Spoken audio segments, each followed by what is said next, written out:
आज का पवित्र बाइबल वचन है उत्पत्ति उसका 13 अध्याय 1 से 18 पद। जैसा लिखा है, तब अब्राम अपनी पत्नी और अपनी सारी संपत्ति लेकर लूत को भी संग लिए हुए मिस्र को छोड़कर कनान के दक्षिण देश में आया। अब्राम भेड़ बकरी, गाय बैल और सोने रूपे का बड़ा धनी था। फिर वह दक्षिण देश से चलकर बेतल के पास उसी स्थान को पहुंचा जहां उसका तंबू पहले पड़ा था, जो बेतल और ए के बीच में है। ये स्थान उस वेदी का है जिसे उसने पहले बनाई थी, और वहां अब्राम ने फिर यहोवा से प्रार्थना की। और लूत के पास भी, जो अब्राम के साथ चलता था, भेड़ बकरी, गाय बैल और तंबू थे।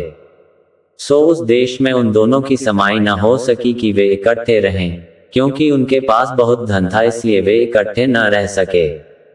सो अब्राम और लूत की भेड़ बकरी और गाय बैल के चरवाहों के बीच में झगड़ा हुआ, और उस समय कनानी और परिज्जी लोग उस देश में रहते थे।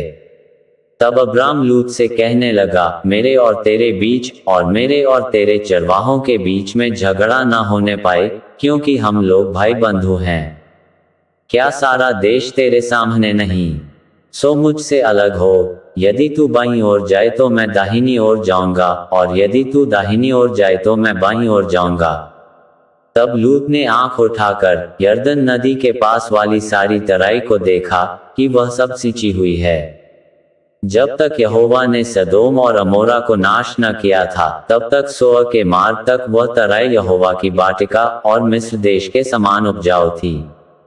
सो लूत अपने लिए यरदन की सारी तराई को चुन के पूर्व की ओर चला, और वे एक दूसरे से अलग हो गए।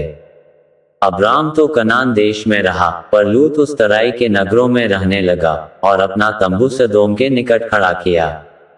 सदोम के लोग यहोवा के लेखे में बड़े दुष्ट और पापी थे।